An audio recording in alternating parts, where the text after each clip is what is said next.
finish another solar energy storage system installation in Aruba.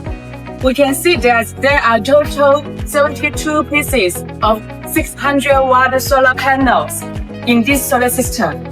And there is one piece of 35 kilowatt hybrid solar inverter here.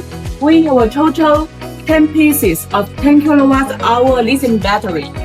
So the battery capacity is total 100 kilowatt-hour.